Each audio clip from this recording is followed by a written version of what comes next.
Okay. Let's see if we can get this going.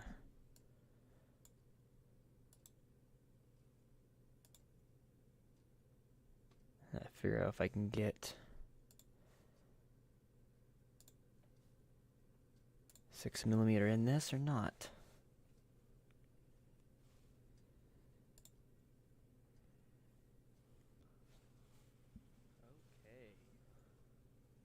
Well, stream is working. Hey, there's a plus. Stream is working. Now, how do I get Chris in on this? Shows. Hey, Artie. 1 second. Nope, that's not what I wanted to do.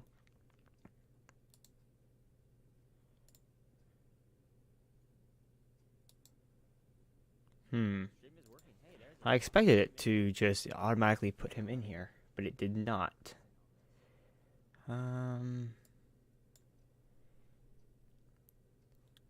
Artie. 1 second.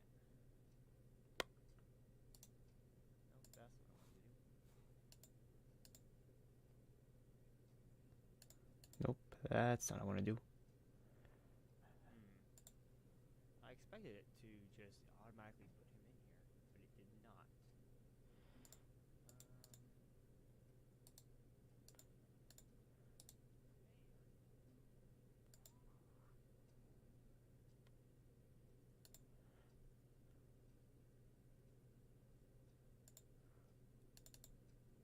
I wonder if it's because I put in that group thing. Maybe that's why it's not working. Let me just try again.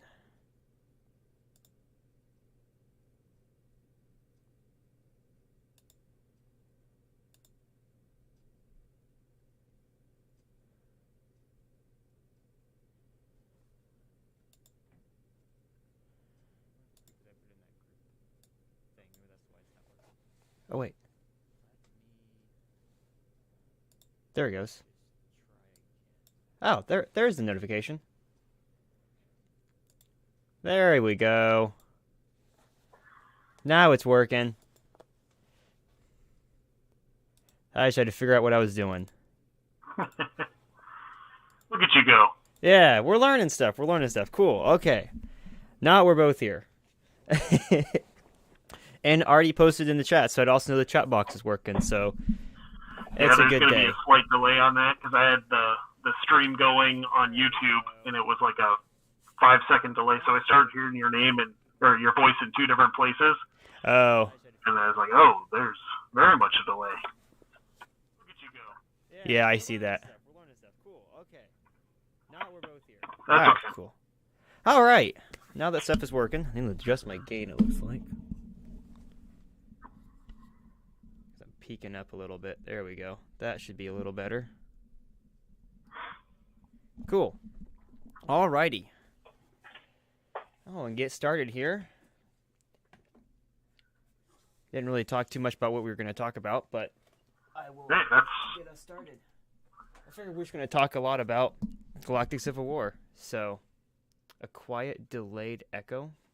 I wonder if it's coming through my headset. I bet I know what I did.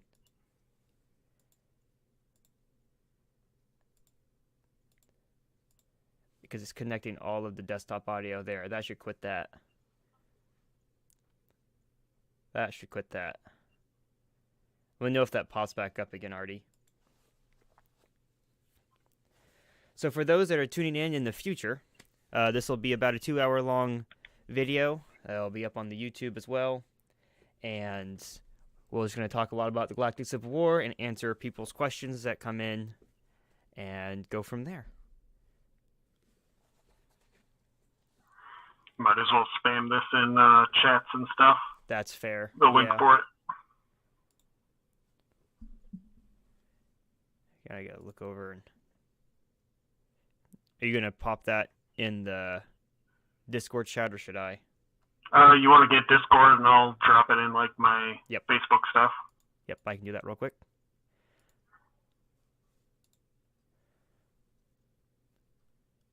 Copy link.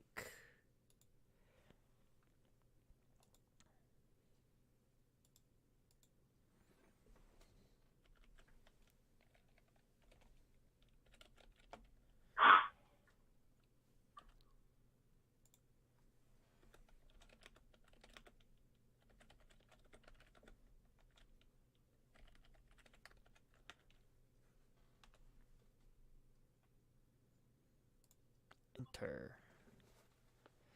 There we go. Is that echo still there? Artie? Because I think it was coming through. I think I had the stream open on another window and it was taking all the desktop audio.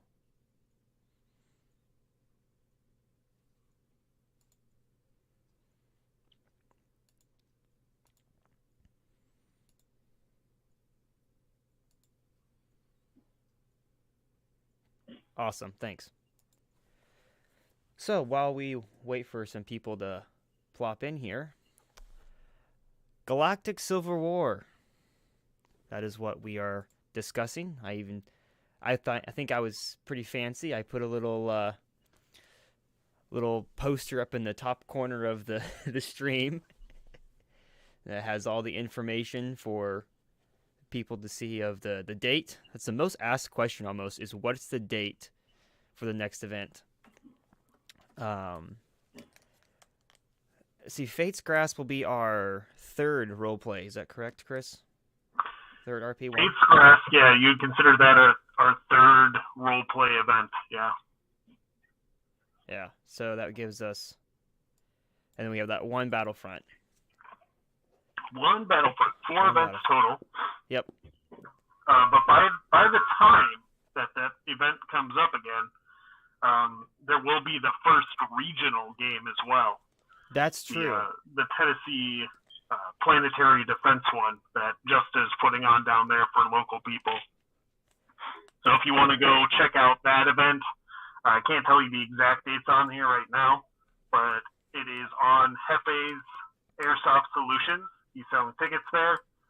It's a smaller format game, and it's one of the things that Galactic Civil War has always been about, is trying to get more of these small-scale regional games at people's local fields that they're able to just put on with their friends and, you know, whoever else wants to get a taste of the Galactic Civil War event with the rule set.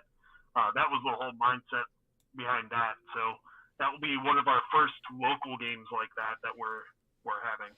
Yeah, out in Tennessee. I think it's sometime in March. Right? Next 2 months, I think, is when it is. Yeah, I can pull it up real fast. Might as well. I'm trying to figure out where. I know he sent me a poster of it at one point.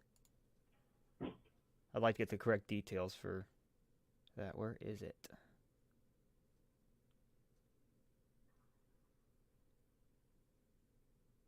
I have too many Discord messages. Trying to find... Yeah, Planetary Garrison, Galactic Civil War is March 16th and 17th down at Predator Armory Airsoft in Knoxville, Tennessee. Perfect. So it's like I said, a smaller scale event, but it gets you a good taste of, I think they put a good chunk of the day towards the very beginnings, just about learning about costuming, building blasters, doing that kind of stuff, learning about little role play sessions, and then that's when later on they'll take the field and start doing some more role play there, and then they'll start weaning in the combat aspect of the Galactic Civil War into that event. So it's very much a beginner, get your feet wet, start understanding the rules instead of just getting dropped into the middle of Battlefront Boulevard, which is just straight combat, and you're like, oh my god. And then you've got the full long scale LARP events. There's oh my god, is this gonna ever end? There's just so much going on, and none of it is pulling a trigger. So the very, very different spectrums between the kind of events we put on. Yeah, the RP events where you can go hours without shooting anybody, and then the Battlefront events where you can go an hour without having an NPC encounter. So it's a bit different. So it's a good thing you brought that up, because I would have completely forgotten about that one. I wanted to get out there, but I'm not going to make it out for that one. Yeah, and I mean that's one of the thing about these local games, like the local events, is we don't expect everyone to try to make those. And oh yeah. Really, they're about building the community and getting the Galactic Civil War name bigger and further out there. But there's also going to be smaller scale in terms of the upgrade system. you're not going to be able to purchase all the upgrades like you would at our normal events. Okay. There isn't as much in terms of like an entire blaster store or buying a bunch of thermal detonators. There's usually like a credit incentive to just participating in the event, and then that just goes onto your chain code. So the next time you go to like a big scale event, then you get that like chunk of change, that chunk of credits from participating in that other event. That will just be tallied onto your chain code, so you'll get essentially your credits then to use then. Yeah. Because that's the big thing about our events is it takes a lot to put on. It takes NPCs to run shops. It takes NPCs to man the stuff, to build the stuff. It's a lot of work putting on our events. So that it is. Just having you and myself probably know more than we ever thought we'd know about putting on an airsoft event. Because I don't even consider our events airsoft events anymore. Almost, no. They've transcended way past just an airsoft skirmish weekend or whatever. So, yeah, I was trying to explain it to a friend of mine who has no airsoft experience, no LARP experience, just explain it to a normal person about what I do, and he kind of, his eyes started to glaze over a little bit, like, what? You're doing what? You're doing that on purpose? Yeah. Like, that seems like a lot of work. Oh, it is, but it's totally worth it. Yeah, it totally is. Having all the opportunities to see everybody in costume and interact with everybody is just flat out amazing. You told me 3 years ago that this would be something that would exist, 1, and that 2, I'd be able to work on it. I wouldn't have believed you. Yeah. You're lucky enough to just say, hey, I like doing NPC stuff. What do you think about that? And I said, perfect. Yeah. I opened my mouth, and now I'm part of it. Now you're part of the ship, part of the crew. Yeah. Yes. All right. So how many people we got watching this thing? I don't know if I can see it on my end. I have got 8. It says. You got 8 people in here. Not a lot of chat going on there, so I want to see more questions. I want people just posting stuff in here. Ask the questions. I think we're still sitting like at a 30-second delay, so in about 30 seconds we're going to see the chat box just explode with questions and comments and things like that. So, well, in the meantime, we can talk a little bit about the upcoming event, which is Fate's Grasp, which I need to reiterate to everybody is the RP event.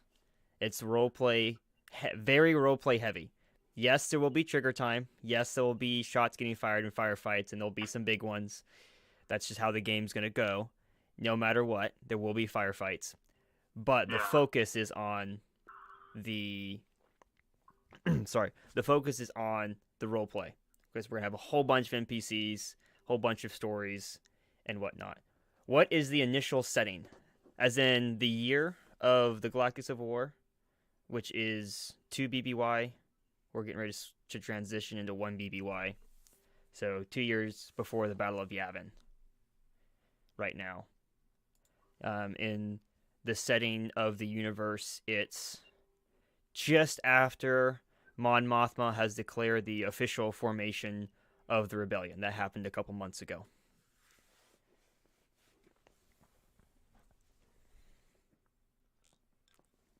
I should put that somewhere closer to reach.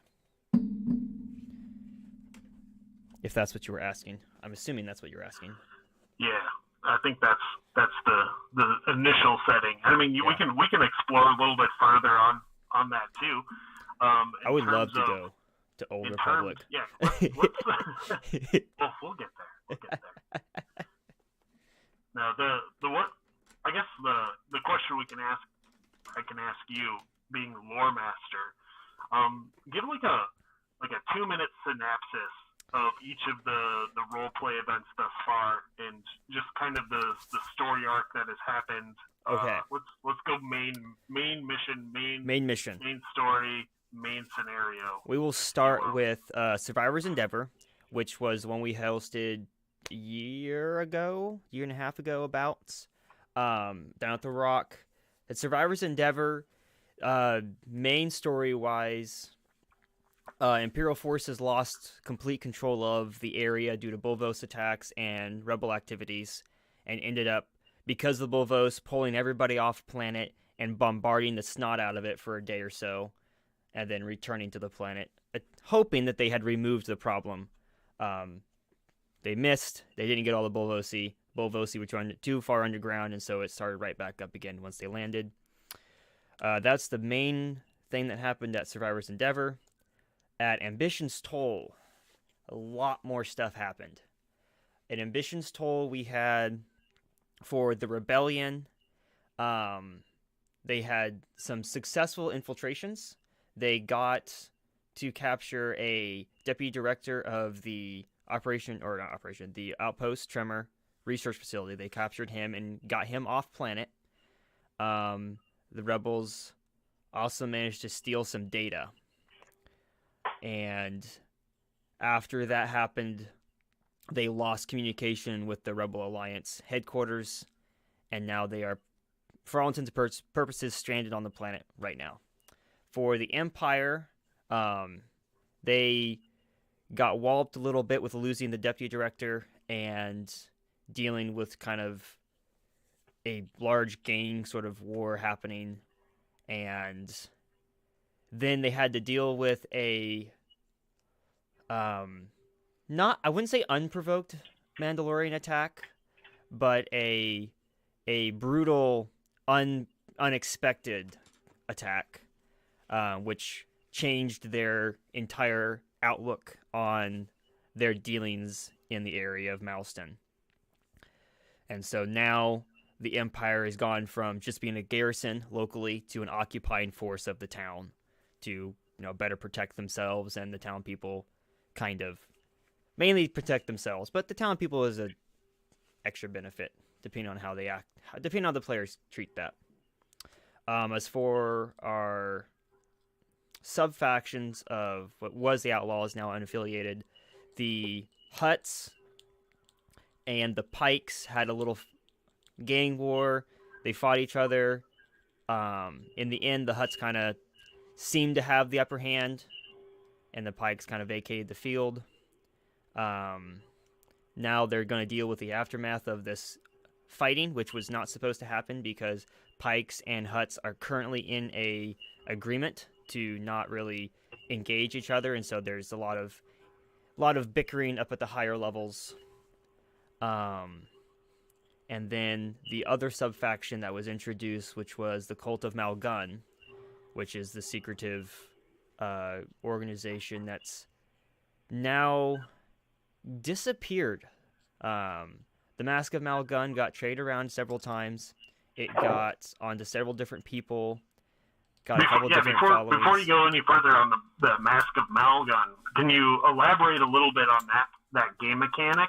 Yeah. Kind of how that unfolded. So the Mask of Malgun was an experimental game mechanic that I was trying out that was a mask, or it's actually more of like a helmet piece, but the idea was a mask, but we ended up with more of a helmet piece, and I think it worked out better that way for players. And the idea is this helmet is sentient, or it contains a sentient being inside. So any player that touches the mask, there is a note that was with the mask that you handed off. If anybody touched the mask, they had to put it on. And as soon as they put it on, they are the Malgun, which is part of the cult. And it actually worked out a lot better than I was expecting. I don't want to get into the details of what they are about and the backstory of that. I only want that to be known if you come in contact with it.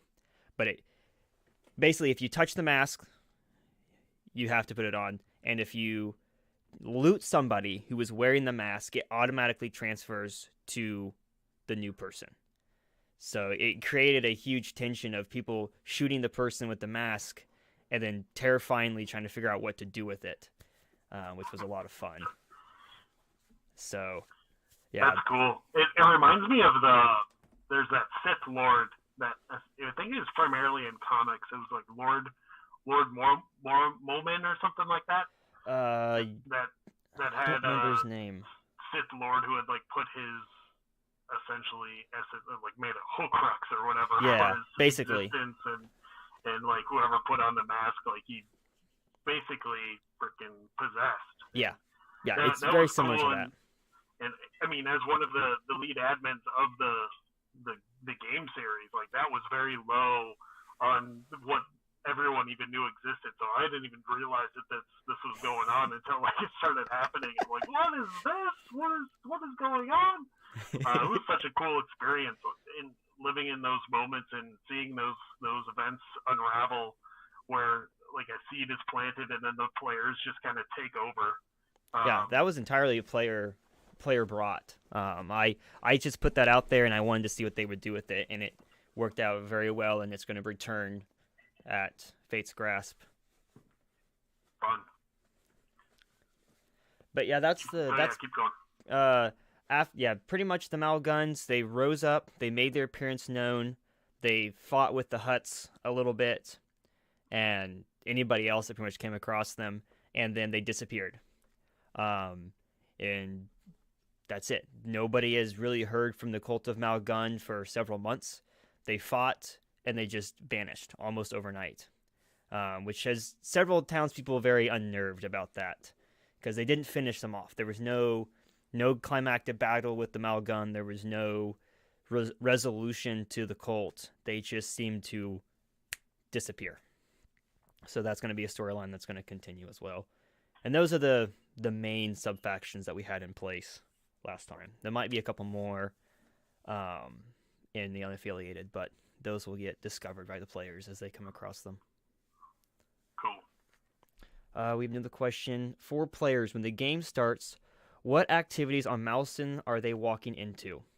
So as game starts, depending on what faction you're in, the Rebels will be in their Heidi base, and the Imperials will be both in their main garrison and also in patrolling and guarding the town. They'll have some specific guard points and such.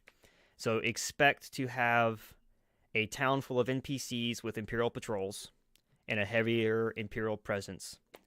And hopefully, Rebel missions, they're going to be a lot more stealthy and stuff, so you're not going to initially see a Rebel firefight break out early game. Expect it to be, sneaking around if you're a Rebel, to sneak into the town and get information and whatnot. And for the Empire, expect to be just patrolling the town and interacting with all the NPCs. You'll have some missions on talking to various peoples and whatnot. And for the unaffiliated, they're just going to have to deal with what happens. There's one or two things that are going to start as the game progresses. One of the things, we're going to do a soft start. So once the game is ready to be live for main NPCs, they're going to go ahead and start going about their daily routine. As the players enter the field, they'll be already going. So once game is on for us. And so they can expect like shops to have quests, things need to be done, guarding, patrol, or escorting, or fetch quests, or all kinds of stuff will be immediately ready for players as soon as they enter the field. If that helps answer that question for unaffiliated too. Oba! We have an Ewok in the chat. Yeah, I guess we could take a second here as we're still waiting for more questions to roll through. We could talk about a little bit more about the factions and how they kind of exist and how they have different experiences than the other ones. We will start with the Empire, because there's quite a bit we can talk about for the Empire.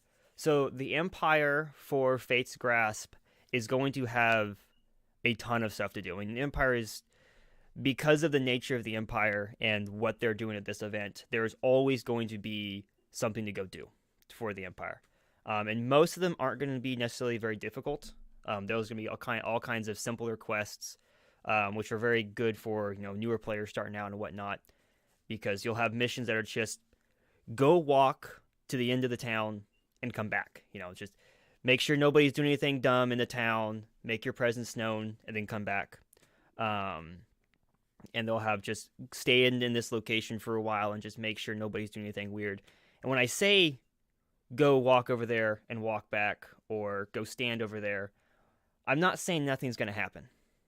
I'm not saying anything is going to happen. A lot of those types of missions are base builder missions. You have a initial mission that you're going to go out and try to complete, because you get credits if you complete it. And you may or may not come into contact with things on that mission. Some missions will be correlated, so they are going to come in contact with like a rebel mission or something, or not. And there's going to be all kinds of subplots and NPC interaction and things that are going to make each one of those have infinite possibilities. I can't tell you what's going to happen on Patrol. It may be boring. It may not be boring. You can never know. For the Empire, they're going to have a lot of those. Empire is also going to have continuing the Dark Trooper research projects of Archammer. They're going to be doing some more of that kind of stuff. And they're also going to be doing they're going to do a lot of stuff with NPCs. They've got a lot of NPC related contact missions where they have to go out and talk to NPCs. I think that's. I feel like I'm missing something for the Empire. Let me check my notes. I feel like we can talk a little bit how skirmish system is going to kind of tie in with some of these quests too, as we're still building upon these ideals of what it is to be a faction. Yeah. So the skirmish technology is really kind of cool. If you were at Battlefront Boulevard, you're aware of the capture point mechanic. And there's multiple other mechanics that are built into the boxes. So not every box is going to do the same thing for players when they interact with the boxes. Your players are going to have to make sure they're listening to their commanders so they know what the box is supposed to do. Some boxes will be your respawn points for your major factions and your respawn point in the town. Other boxes are just a scan and go for the patrols. Other boxes will be a collection point where you have to sit there and hold your chip on it. And these locations will change throughout the event too. They're not going to stay the same thing sometimes. Some of them will stay, some of them won't stay. And so you'll have to be making sure you're paying attention to the mission command and control when they tell you how to interact with certain boxes, because they're going to do a lot of different things. It's not going to be just a scan and go like before. Does that help? Yeah. And for anyone who hasn't interacted with the skirmish system at all, I'll give a quick little blurb about it. Yeah. So every single player is issued a RFID tag along with their chain code card, and essentially they're able to use that RFID chip to interact with these different devices on the field. So kind of as Ray Cloud saying there, you want to be paying attention to what your main missions are at that time from your command. You'll also be able to see on the live game mode. If you pull up on your phone, you can see the live game going, and you can kind of interact with the different things on your on that screen to like say, oh, okay, this one is a detonation area, so that can get blown up right now, or this area is a collection point or part of a task system that is part of our NPC system. So you can kind of tell where certain things are on the map and what they're doing. But in terms of the overall mission, that's where we're really leaning heavily onto the role-playing aspect of the missions, because there might be these boxes and they might be doing certain things on the field, but you don't know if your faction is supposed to be destroying something right away or if they should wait to do something, because it's all going to line up very differently for each faction and what they're supposed to be doing. Because one point might be an area that the Empire wants to protect, and the other point might be something that the rebels want to defend. And later on, there may be a flip where those defensive areas are something that the rebels want to keep up and the Empire wants to destroy. So you don't just want to run around trying to destroy every single detonation point on the map, because you might be hurting your faction. And when you do that, you usually hurt credit payouts coming towards your faction and mission control and mission phases, because that's how this whole event is built. It's just layers upon layers of mission goodness and branching is a big part too that Ray Cloud's been working on. Yep. There is a lot of missions. Yeah, there's a lot of missions that are going to start with what if. Like, if this happens. In the planning process, there are missions that, if completed, or even completed in a certain way, will unlock another mission. And so your actions on the field do have lasting consequences, both in this event and in future events. as some of the players, like for example, the Mandalorians discovered at the last event, they're actually the last event have carried over into this next event, and that kind of goes for most of the players. I mean, you get involved in something big, make sure that you're keeping that in mind. This is a continuous story. There's multiple branching pathways it could go at any point. Nice. So we'll go back to I did the Empire. I think I got everything that's important for the Empire right away. The Rebellion is going to be dealing with a lot more sneak. The Rebellion, for a good chunk of the game, is going to have to be a little bit more stealthy and a little bit more less aggressive in their approach. They're going to have to interact with the Empire without interacting with him physically, because of the Imperial presence in the town. If the rebels want to interact in the town, they're going to have to do so as a civilian. They're going to have to try to pass themselves off as civilian. So I'm really hoping we get some of those interactions where, like, a player is a rebel going into the town and has to, like, dodge the Imperial patrol, or, like, if they get asked a question, they can, try to deflect it off, and those types of things is what we're hoping for. Because the rebels have been basically stranded, as far as they know, they are going to be low on supplies, and they're going to be low on equipment and such. So they're going to have to go acquire equipment, acquire supplies from the locals. They're also going to have to try to figure out how to stop whatever's happening. They're going to have a bunch of gathering data to start off with. It's going to be a lot of just gathering data, figure out what's going on. Then they're going to start getting props and data pads and stuff to work with the future missions. Their biggest thing at the start of the event is trying to figure out why can't they contact the Rebel Alliance? Why can't they get supplies? Why can't they get reinforcements? What's happening up there? And so that's going to be a big part of the Rebels' initial starting points, which will branch from there. As for the unaffiliated is the interesting one, because you don't have to be a part of a faction when you're unaffiliated. Unaffiliated can choose to be a part of a sub-faction, which you have the Hutt criminals, you have the Pike Syndicate, you have the Malgun if you can find them. You have shops you can work for. You can work for all kinds of various other factions that may show up. But you don't have to. You can just experience the world as you see fit. You can do it combatively. You can do it non-combatively. I mean, unaffiliated, there's a lot of free reign to make your experience happen. The downside unaffiliated is you don't get the constant credit payout that the military factions get. And so you have to be thinking a bit more about how to get your credits. And you're going to have to complete missions consistently to keep making money. Now, you may... Even things as simple as your respawns is going to cost you credits. I mean, unfortunately, guys, universal or galactic healthcare doesn't exist at this point. So if you need to get brought back into the game, if you miss a Bacta revive on yourself and you have to get up and go back to the medical clinic as an unaffiliated player, you're going to have to pay credits in order to get your respawn to get back into the game. So I'm very excited about this style of play, but it's going to be a lot more tense with your interactions, because your deaths do have consequences. Even how you interact with missions, so that the whole heat system that we're putting into place, which essentially is our fancy way of having a Grand Theft Auto star scale going on, and is okay. Who are you, and are you notorious? Are you starting to get a reputation? Are you starting to get a it's basically tied to the Bounty Hunters Guild.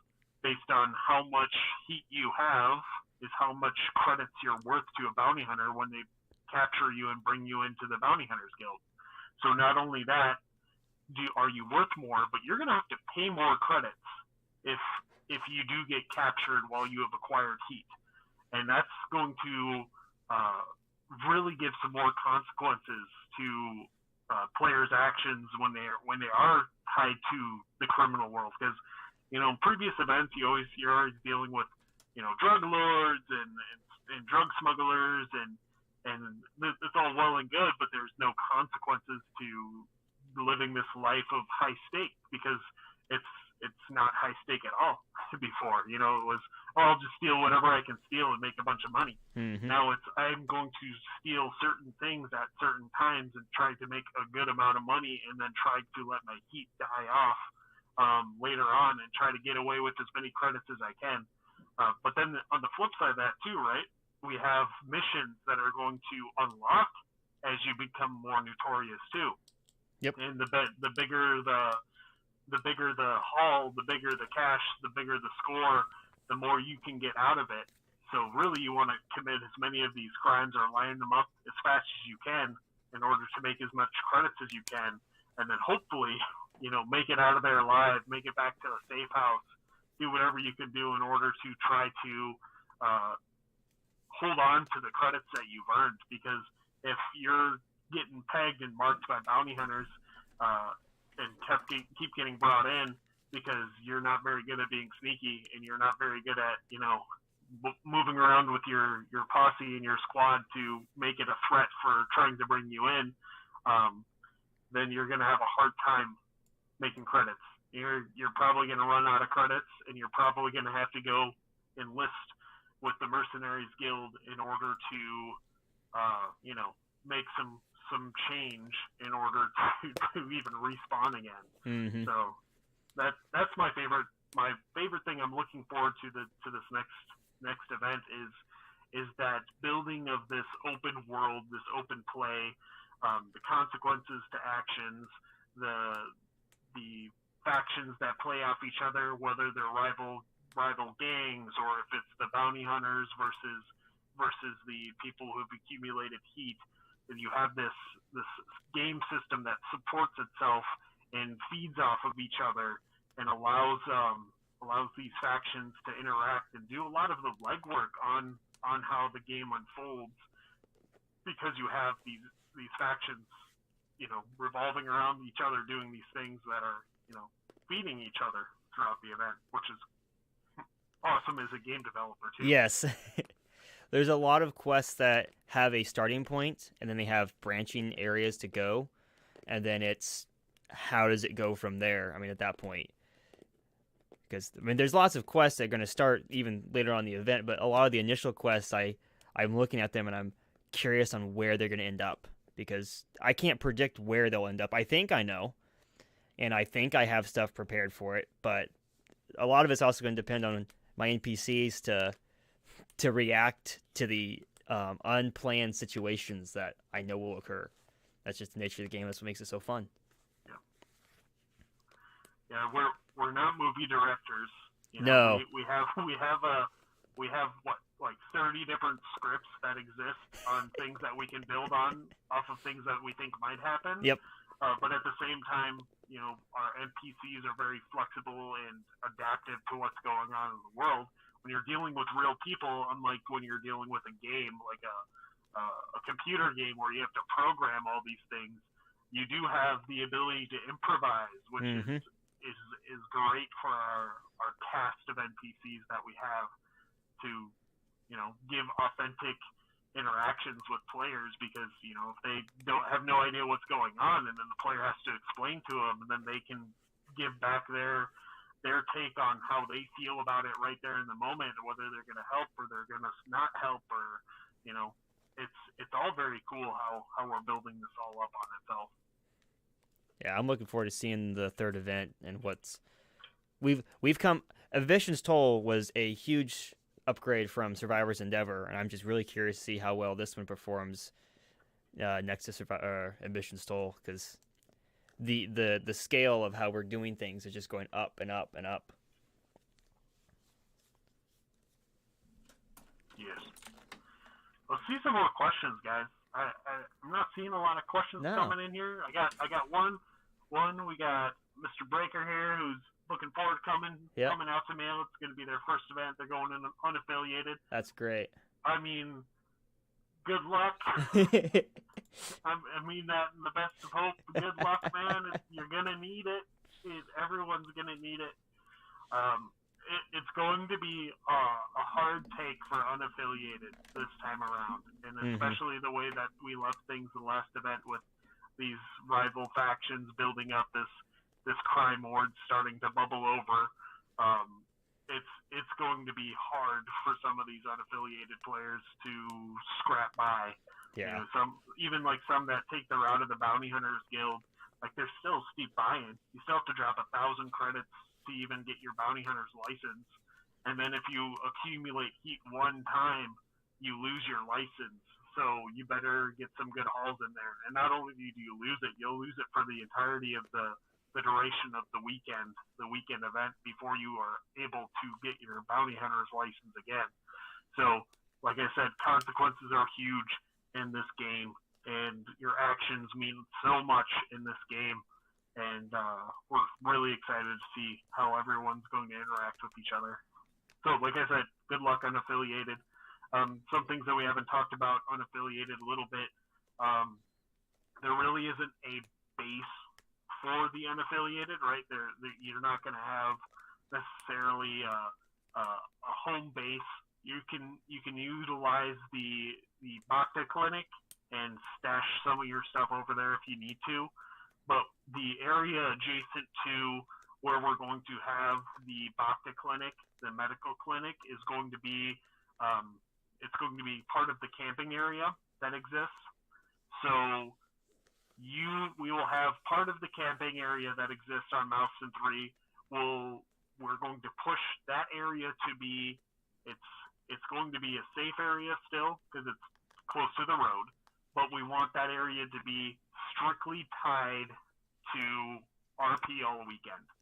So even though it's kind of out the field, we still want you to be in the tent shanty area while you're in character.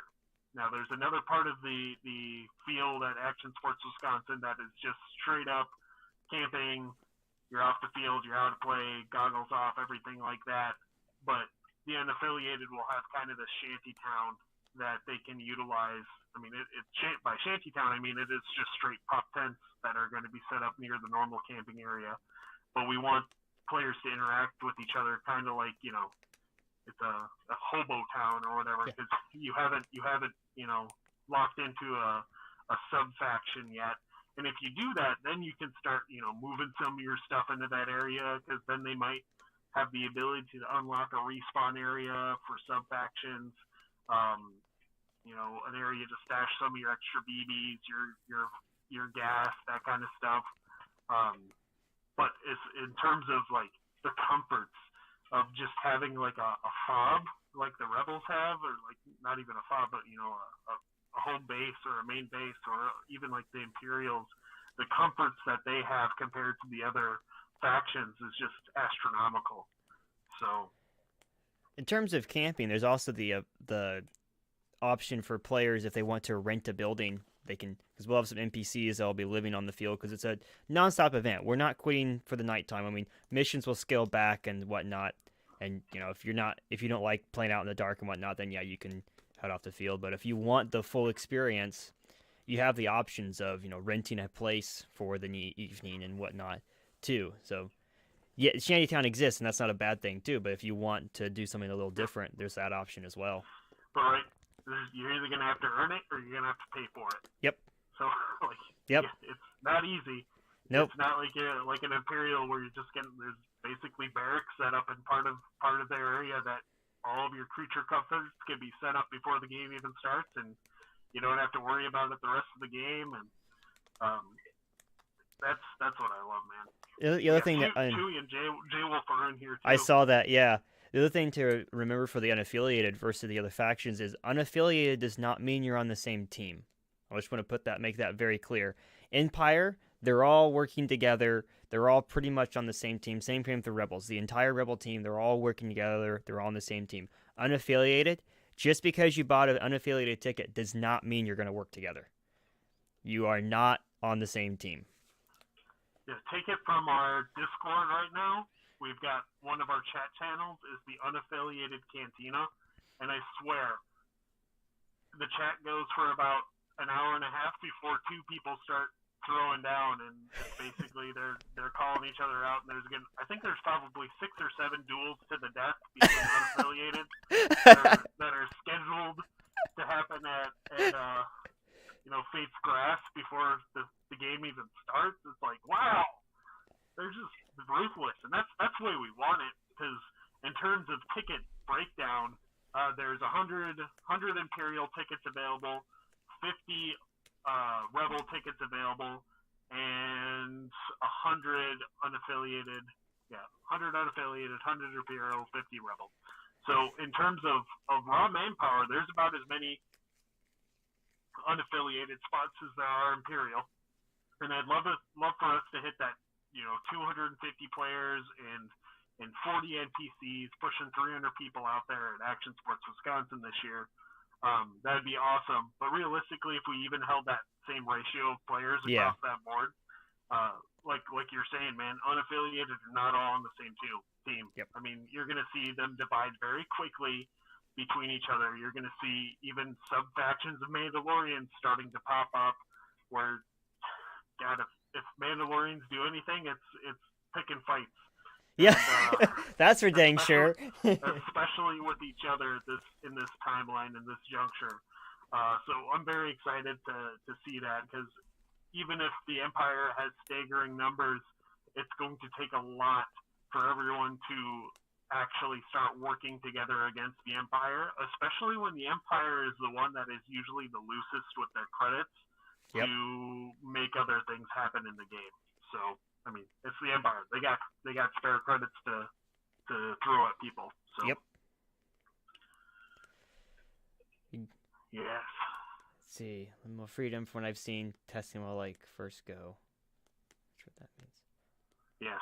Yep. I mean, that's the big thing. There's no one, when you step on foot as an unaffiliated, nobody's going to be telling you what to do. Mm-mm. I mean, there might be some people who have some ties with some sub-factions from before, that whether it's like Clan Vorpan, who has earned their sub-factions and they've earned their place in the clan from before, they kind of get grandfathered in. But even crews that have worked with the Hutts, they'll have a leg up to gain their affiliation with the Hutts. But still, when you walk into the field, nobody's going to be able to tell you what to do as an unaffiliated player. You can take it at your own pace. You can see what's going on. You can make your own decisions versus, being part of the Imperial forces or the Rebel Alliance even, where you're going to have to work very hard with these commanders to get your objectives done and to make sure that everything is flowing smoothly for your faction, because the success of the faction is largely based on what the players are doing for that faction. Yes. Yeah.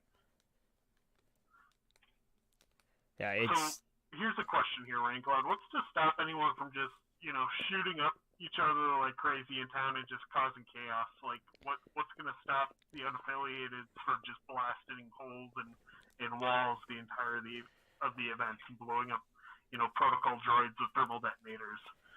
The problem with that is the fact that the Star Wars galaxy does not have a lot of people not carrying blasters. There is a lot of people that have their own blaster. They don't like using it, but they've got it if they need it. The minute you start shooting without reason, people take notice of you. It may be of the Empire. It may be from civilians. It may be civilian contractors. It may be bounty hunters. You start popping shots, immediately everybody shoots at you first. If you pop a shot, you're the aggressor, and immediately almost the entire town population will look at you as the bad guy. That's what I've noticed anyway. When you play a game like this, as long as no blaster shots get fired, everyone can be pretty chill. The minute a blaster gets, fired, it doesn't matter what faction you're really a part of. I mean, you could hate the guy next to you, but that blaster gets pulled and that shot gets fired, you and that guy next to you are going to look to the guy who shot first, and then he's the target.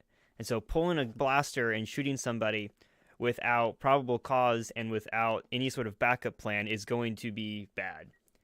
And as things escalate, if you start a fight with an Imperial squad, that's not the only Imperial squad. There's more of them, and so you could easily get circled and crushed. And so again, it comes back to that consequence of your actions. Yes, you can shoot up the town. It's not going to end well for you, though. There's too many people with guns. What else does the Empire have at their disposal that can stop? Are you talking about the fun toy? Sure. The walking fun toy?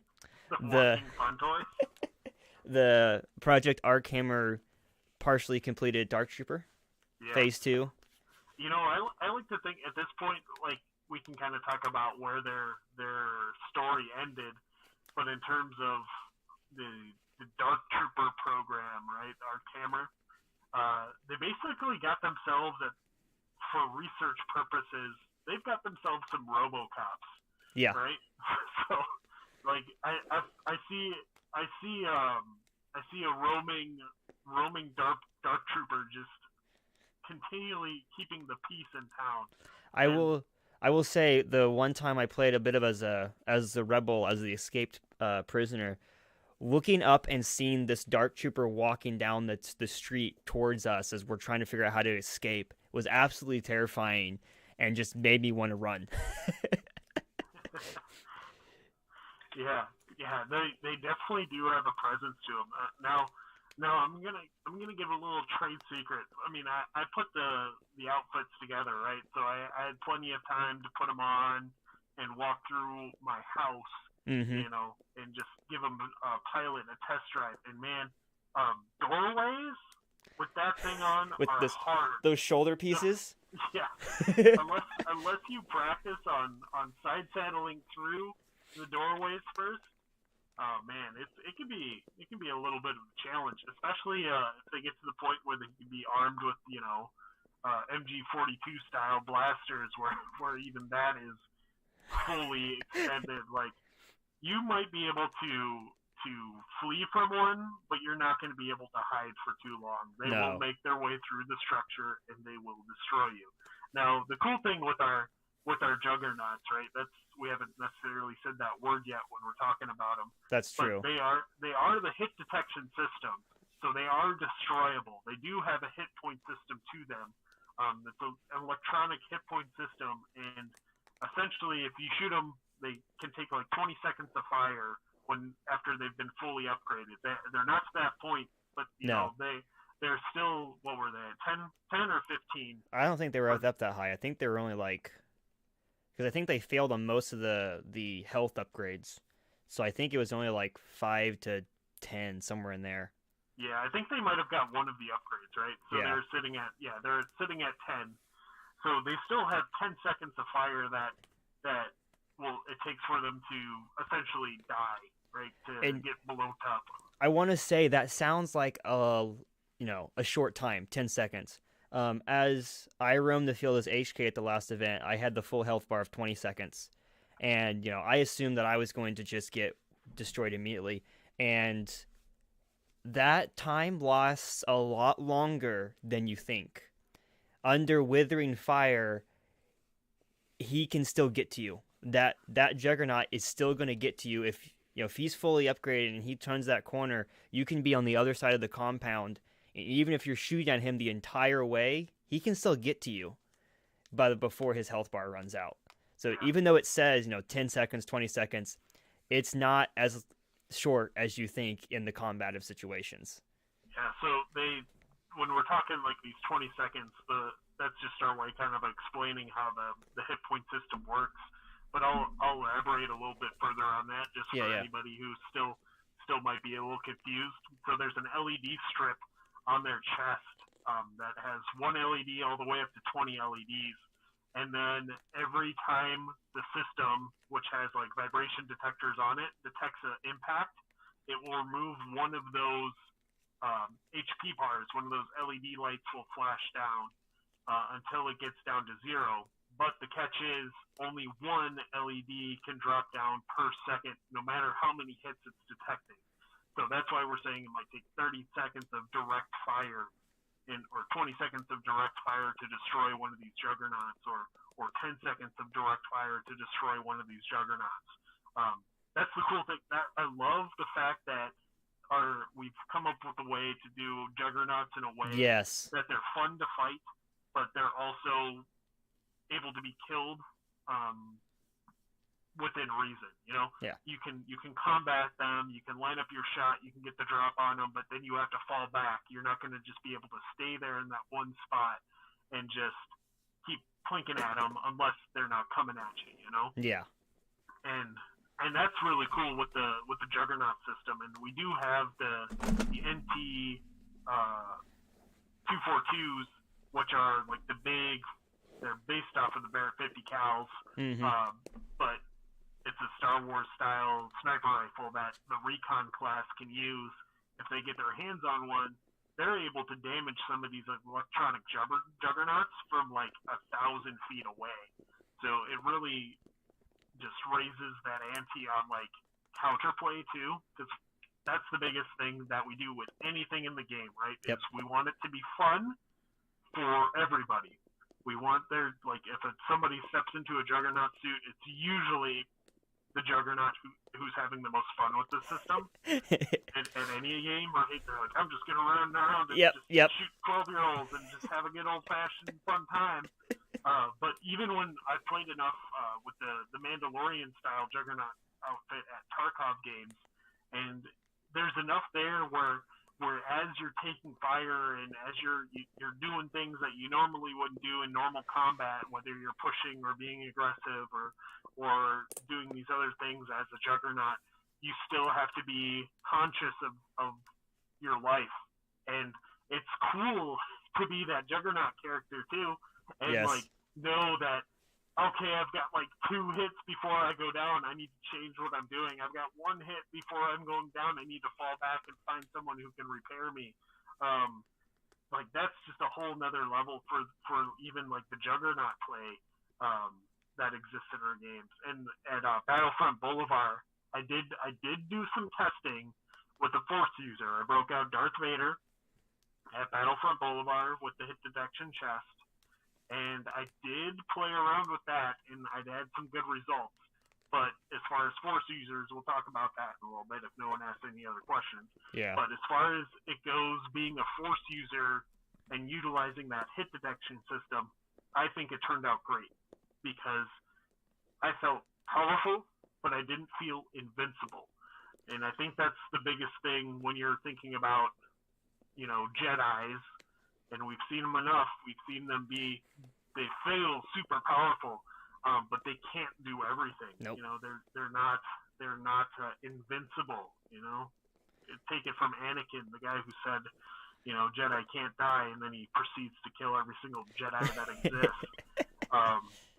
It was cool because I utilized my lightsaber. We still need to iron out what a range attack from a Force user can be and make it feel organic in terms of gameplay and airsoft mechanics. But in terms of the lightsaber and having that narrow plexiglass shield right at the front of my handguard going up about 1.5 feet off of my lightsaber, which at night people couldn't see. So when the first players started unloading on me from direct fire, and all they heard and saw was my lightsaber deflecting their tracer rounds, because at Galactic Civil War, there's only tracer rounds at night. So if you don't have a tracer on your blaster, you can't be pew-pewing at night, because, it's Star Wars, it's pew-pew. We want that to happen. We want that to be everybody's experience. So as they were lighting me up and I'm deflecting, I'm leading into these rounds, and they're seeing the BBs literally bounce off of what they think is just my blade. They're telling me that their jaws dropped. They're like, "Oh my god, that's insane!" And to me, I wasn't actually doing it. I was just lining up this miniature shield that was able to deflect this incoming fire that was right in front of me. But at the same time, once you got to that 30-degree angle on either side, if I wasn't looking directly at you with the lightsaber to deflect it, it wasn't deflecting the shots from the hit sensor. There were a couple players that also figured out, he can't be killed if he's looking at me right now. But if I start shooting him right in the junk, he's gonna drop his guard to take care of that situation. So yeah, I'm gonna have to rebuild it because I didn't have my cod piece on at that one. I was like, okay, now I gotta put a cod piece back on. I didn't pack it for the last event. I didn't have it ready, and I paid for it. I'm so glad that the HK system has one of those lower protection pieces. Yeah. Because at Survivor's Endeavor, when I took it off after all the fighting, the foam one had like 4 BBs embedded right there, and I was so glad that was on. Yeah. I'm working on the HK for you too. I've got that final upgrade to do with his voice system, so it's all contained in the helmet. Yeah. So whenever you're talking, or whoever's in that HK unit, whenever they're talking, eyes are going to light up at the same time. That's going to be a cool effect. Is it still going to have the bag on the side with the box, or is that all being built up there? It's all going to be built into the helmet. So the voice is actually in the cheek. So the speaker system is in the cheek of the helmet now. Okay.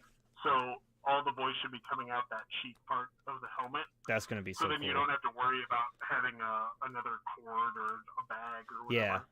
That bag accounted for about 5 of my hits as it slapped against my hit detection system.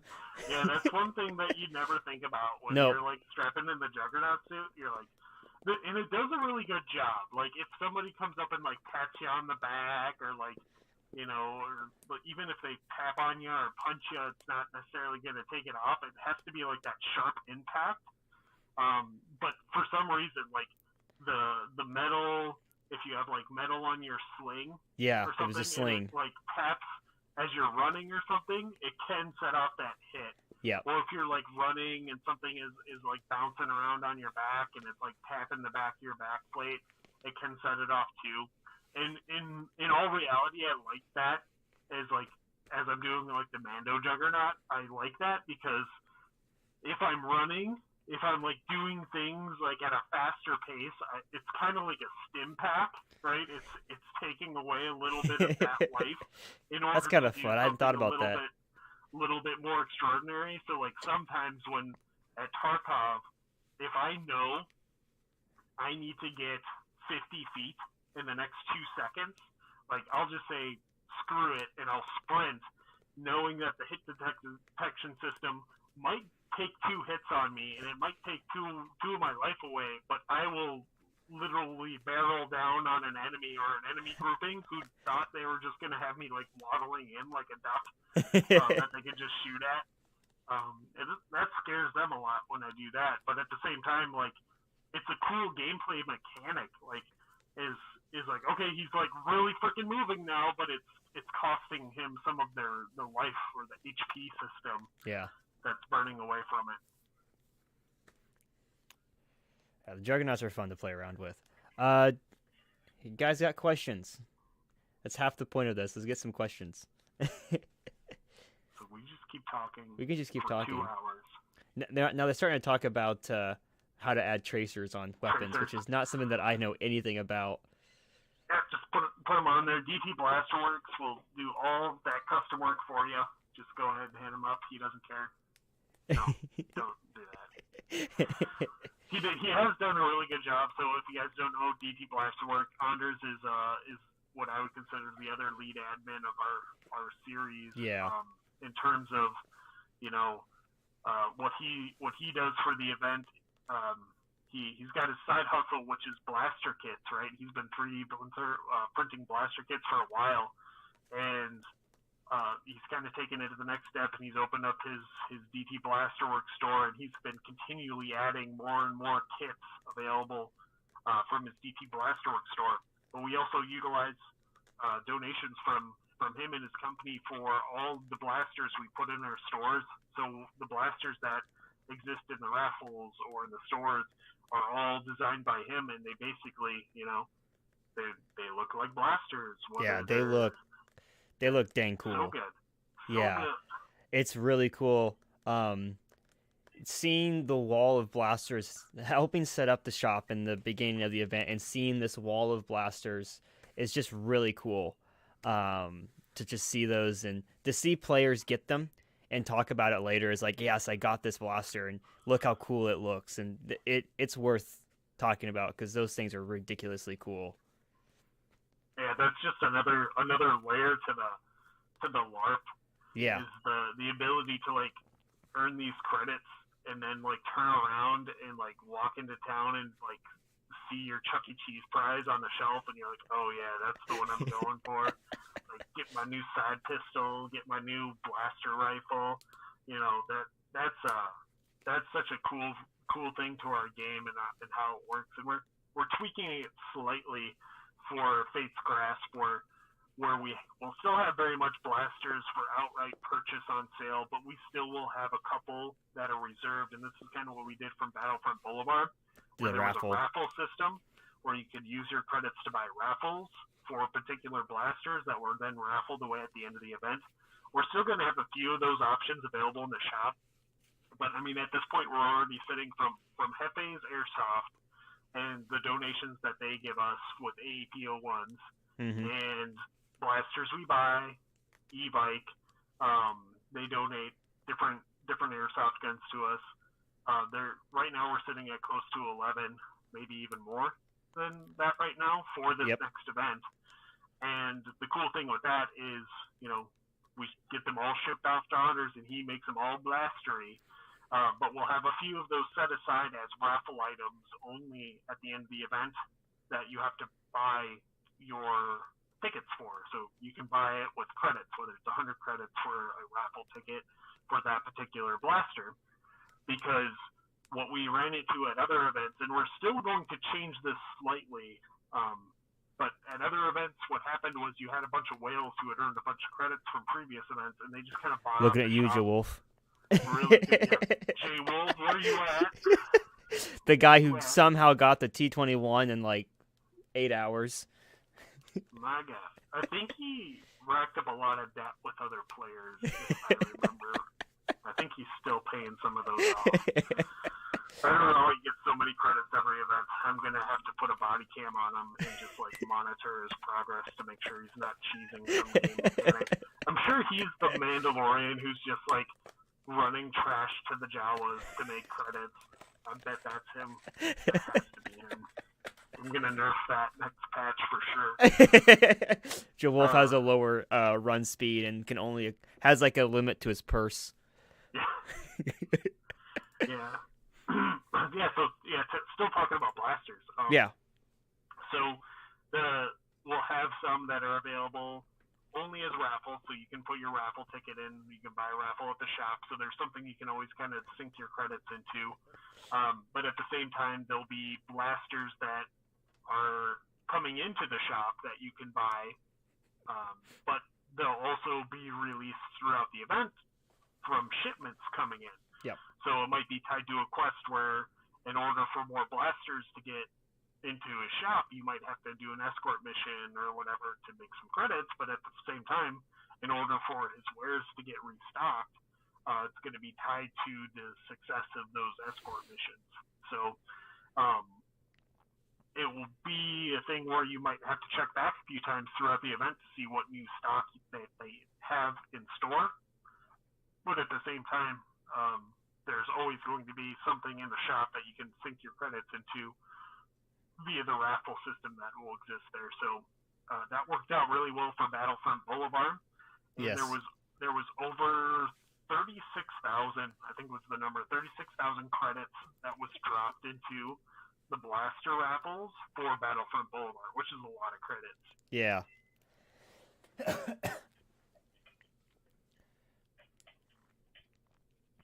Hey, you got Tyvek in here now. The droid man himself. Master himself. The very tired parent of HK. Yeah, you were kind of explaining that in your last little the NPC call, the feed you did with the NPCs. That was funny. Just tired. So tell us about HK. Where did he come from? What happened there? HK came from you and Tyvek working on a cool costume piece and decided to make an HK unit. That's where he came from. I take no credit for HK. I just put the suit on nowadays. No, the lore. Tell us the lore, lore master. The lore of Tell us HK? what Well, I happened. can't say that because that's What secret. happened? Well, can you tell us where he came from? Well, like how did he come into being a Galactic Civil War? Because I think that's one of the Okay.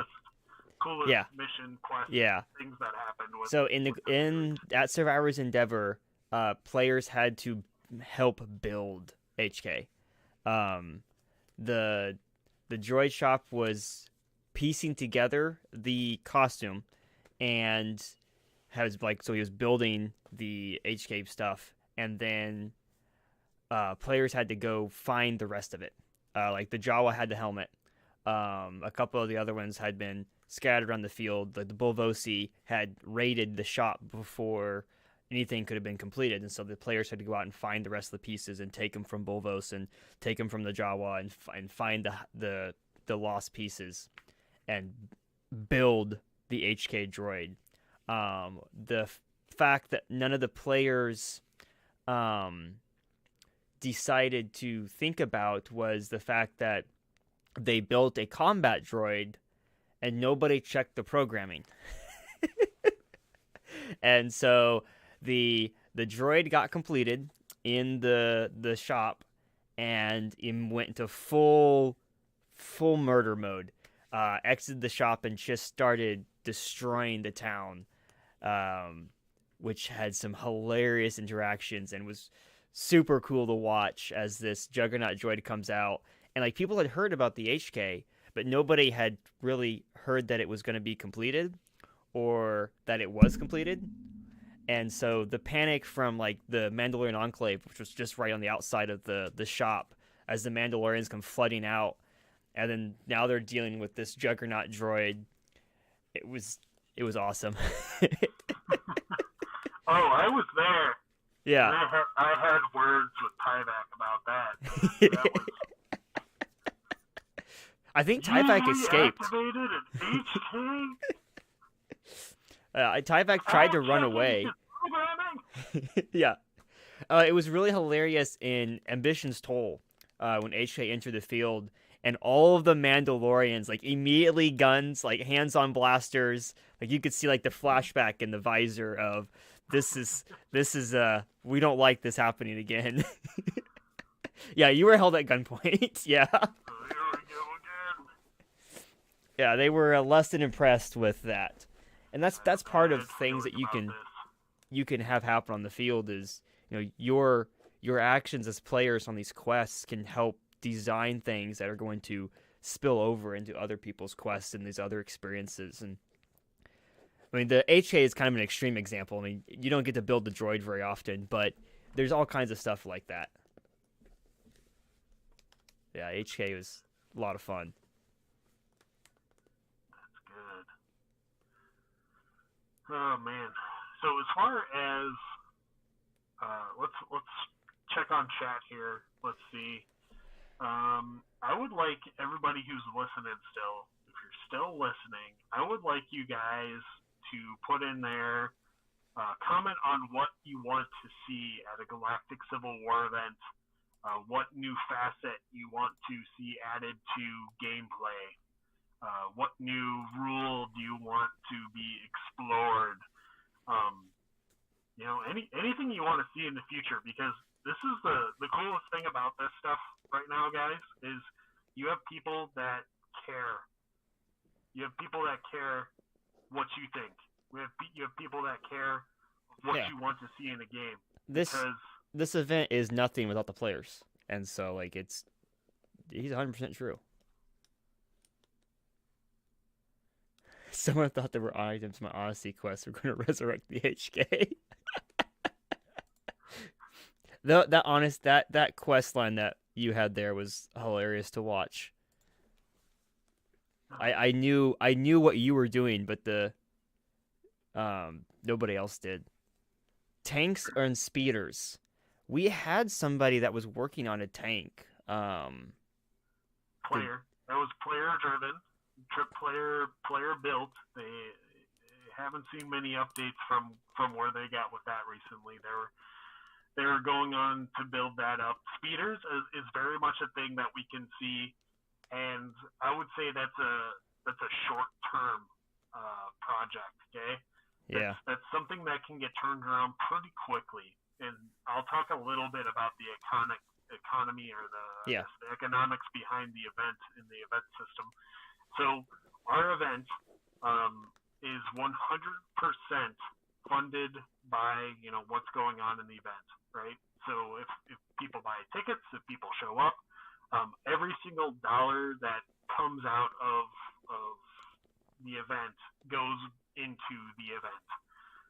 So as far as how many people we get there, if we get 200 players on the field, 250 players on the field, you're looking at something as quickly as the next event being able to turn out speeder bikes, because literally that's been something I've wanted to do for the last 5 years before I even started Star Wars airsofting. I mean, it's getting close to 5 years now, but there's Daniel Gonzalez, who is Mando Dan down in Florida. I'm in his Mandalorian airsoft server, and he is currently working on his e-bike, transitioning it to a speeder bike. It can be done. There's videos people doing it, but like that is the next step, guys. If we can get this thing up to, guys and girls, Ewoks and Wookiees, if we can get this up to 200 players coming out to event, 250 players coming out to event, there's a steep bit of cash that can flow into the next event where we can start building some of that assets to the game, where we'll have scout troopers on speeder bikes, we'll have that kind of stuff that exists. It has to have the sound effect. Yep. I mean, that's the cool thing with e-bikes, is they already kind of make that noise. So if you get like an e-dirt bike, they already make that nice hum as they're speeding along. But they look great, and they're really good at what they do. Whenever you put in something into a game where people can shoot at, especially if you're going over like 20 miles an hour, a little bit of safety comes into there. So we'll cross that line when we get to it. But in terms of like just the nostalgia of seeing a scout trooper on a speeder bike, like zipping in between points or zipping along a trail, it's just huge, right? Yeah. It would make Imperial patrol quests a lot easier, because you could just. Oh man, they're completing a lot of those missions. Yeah. No, that's good. And the cool thing about we're talking about tanks too, is as far as the event series, that's a little bit lower tanks, right? Tanks in the total is lower on the priority list, because we still want to try to keep the event series a traveling series. Mm-hmm. So when you're dealing with vehicles and things like that, moving a full whatever we end up building or whatever ends up getting built, that isn't player driven, moving that from event to event takes a lot of the resources out of the event series. As cool as it is having tanks and building tanks until we get like a home field or a home thing like that, which is years and years and years and years and years away if that ever exists. Or if we find a field that we can call home that already exists. I mean, Action Sports has been great. The Rock has been great. But as far as pulling all of our assets and dumping $10,000 into a tank that can be used at the event series, I mean, we already have a good thing going along with the hit detection system and being able to have soft spots on these tanks that blaster fire can damage. Mm-hmm. That's one thing that you usually end up when you're playing, mil sims or whatever. Small arms fire isn't going to do anything to anything. But if you played it up like Battlefront, if you sit there and you just shoot for 5 minutes, you'll kill that ATST. That's kind of the same thing that we want when we bring our vehicles in the game in terms of heavy armor. It's going to take a bit of small arms fire to take it down, but we want that to be an option. Yes. And on that flip side is, as we have these things in place in terms of repair mechanics that go along with the operative / the smuggler or scoundrel class, operative / scoundrel class, Yep. that they have the ability to repair some of these things as well. So if there is a vehicle on the field, they do have the ability to repair. Right. Yeah. It'd be really cool to see, but it's going to take a bit more of a logistical prowess for that. That's the thing. Same thing we're into with like World War II reenacting is tanks and stuff are great, but you got to get them there. Helmetless. Helmetless Mandalorian armor hits count on its own. That's an interesting concept. Now, here's something that I'm looking at already. Working with a fellow airsoft Star Wars enthusiast on a smaller scale hit detection system that can be put onto different things. Okay. So as far as Mandalorians having their own thing, like that could very much be something someday. And I'm not going to say it is or it isn't, but I've already started looking at that for how we're dealing with riot shields or energy shields in terms of they can, like our Juggernaut system, they'll be able to take a certain amount of damage before they cannot be used, and they have to recharge back up. The same thing could be implemented into Mandalorians. Now, again, this comes back to how much money can we spend?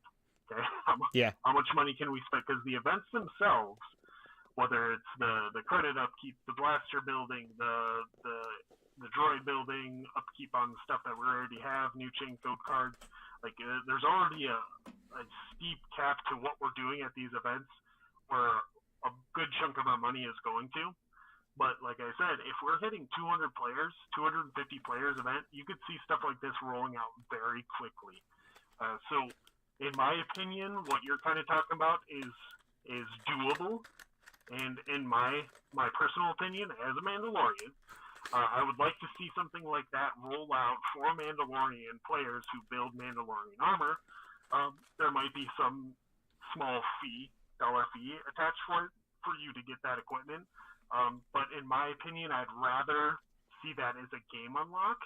So instead of getting like the Mandalorian full Juggernaut armor, like you as a Mandalorian player could earn enough credits to unlock this additional protection, and you might take 5 shots, kind of like a Juggernaut would before you die.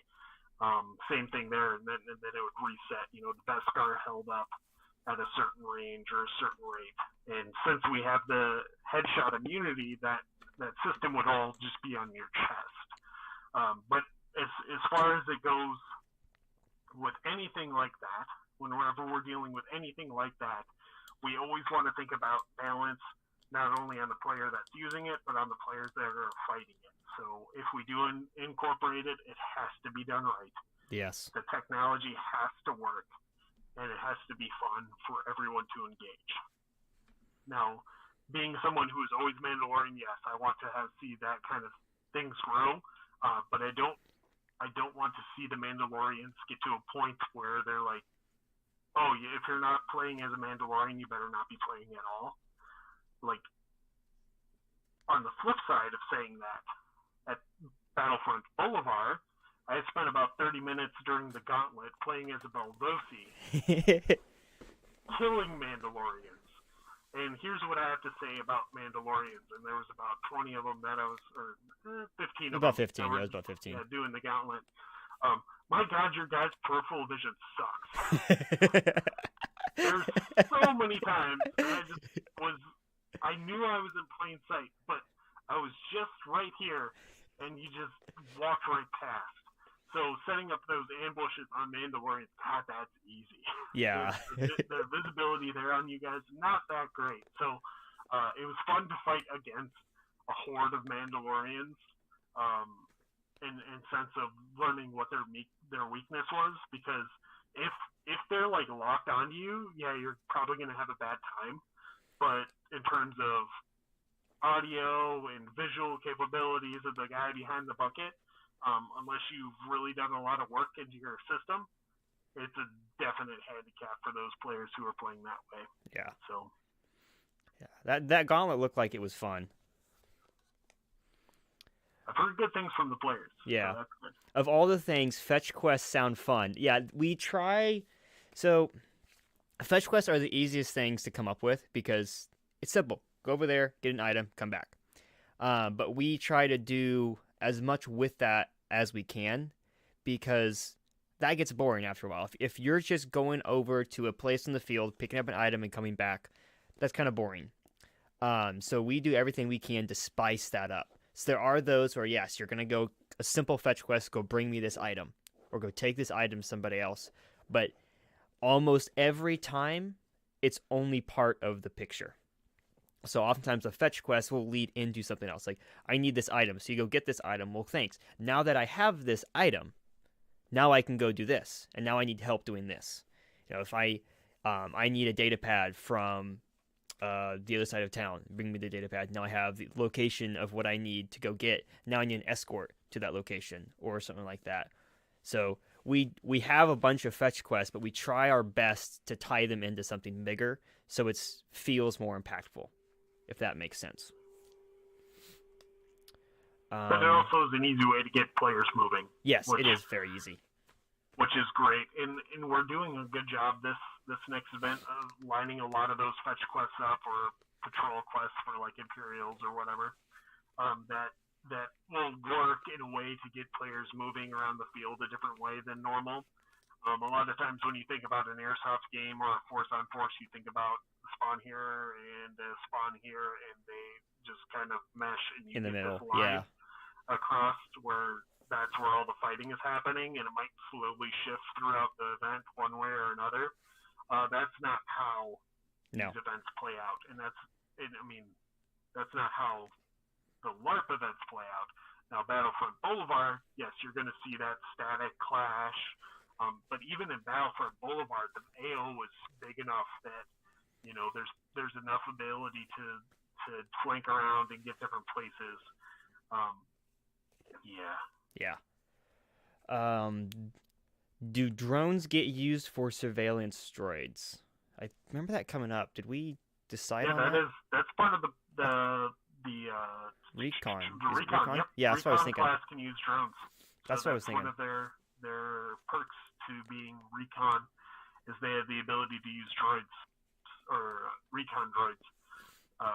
So you can pop out a drone and use it at any time. There's going to be a lot more freedom coming up at this event. So if you have them, last event you had to clear it with admin in order to use. Here it's going to be kind of weapons free with your recon droids to use them as you see fit. I really love to see some drone pilots that have converted their things into probe droids or whatever.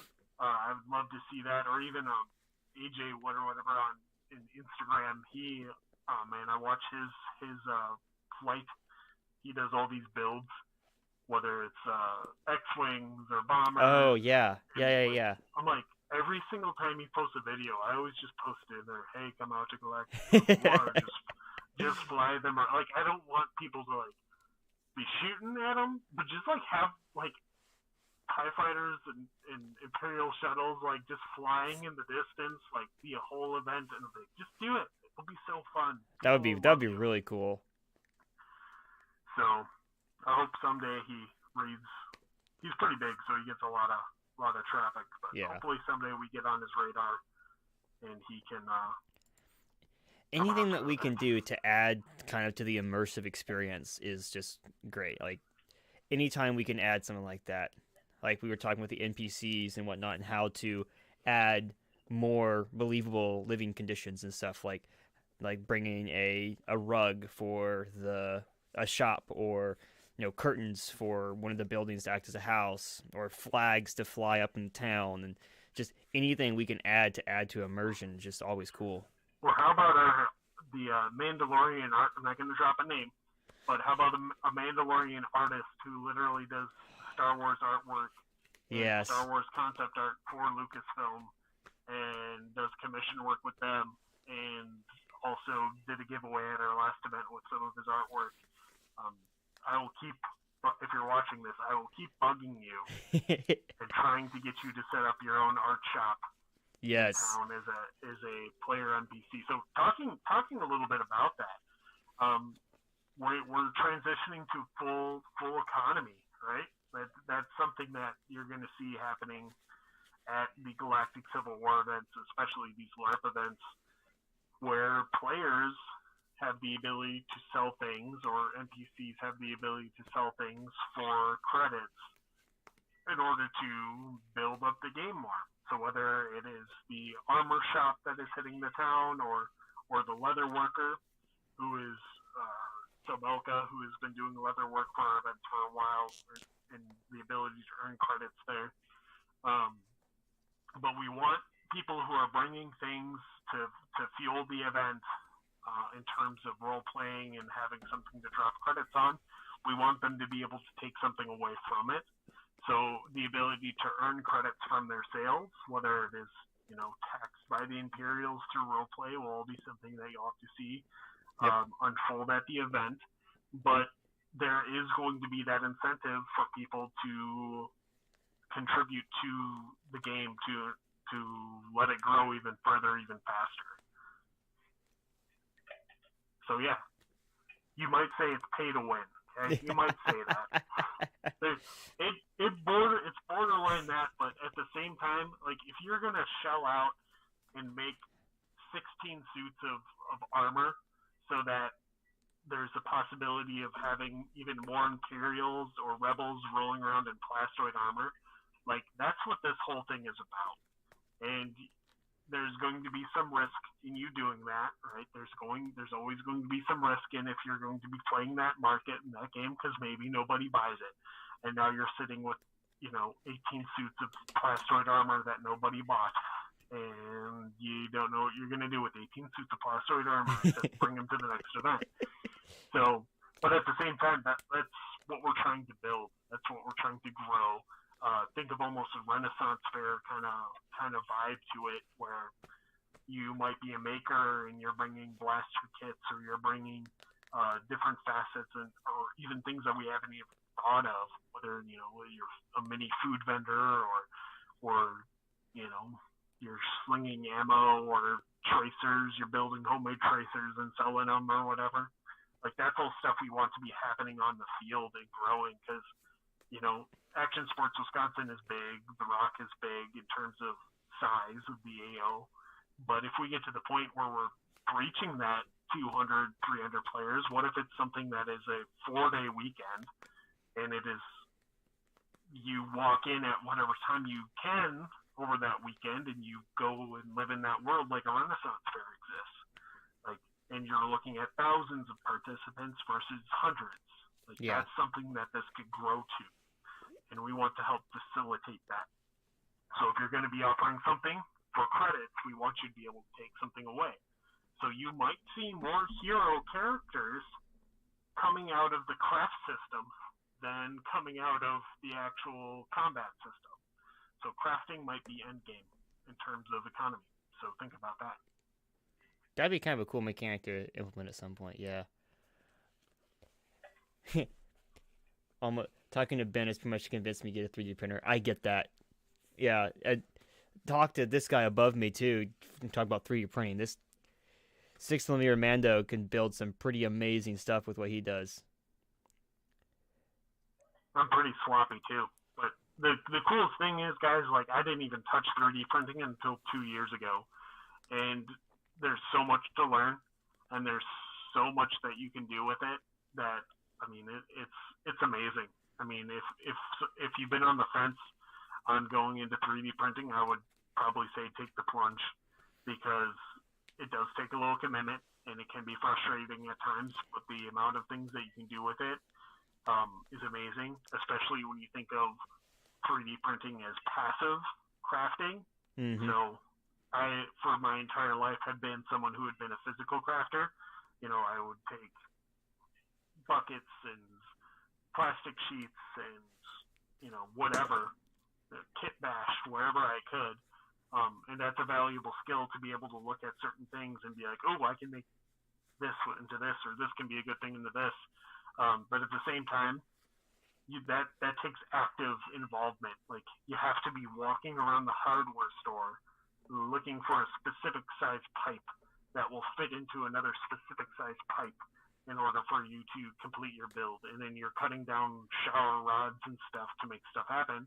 Or in 3D printing, you can spend 10 minutes designing something after you've learned the software, and then you could print it out and have that all being done in the background. You might have a 2-day print going while you are just doing your 9 to 5, 5 days a week. And then you can come home and like spend the time finishing those projects instead of taking off way more than you could handle and just like doing it all from scratch. And that's something I wish I would have gotten into a long time ago, and I'm glad that I finally did take the plunge. And for me, it was something as tangible as you need to learn how to 3D print, but all you're going to be doing for the first 6 months is printing credits for the event series. So for me, it wasn't that daunting because I was like, all I need to do is figure out how to plug this thing in and get these STL files onto this machine to print all of the credits for the Galactic Civil War. And then I slowly learned how to tweak settings. Like they're everywhere, aren't they? Like in the bottom of shoes. And Yep. Like, I pulled one out of my bucket today as I was kind of tinkering around inside of that because somebody filled my bucket up with like 10,000 credits at the last event for a photo op. And I finally found that last silver credit that was bouncing around in there. So yeah. Yeah. For those that haven't seen, this is part of our currency system. This is a 100 credits token,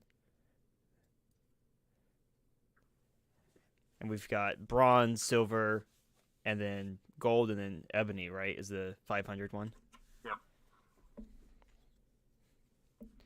Yeah, that's such a cool thing with our Steven there saying such a cool thing with the economy, building that into the gameplay.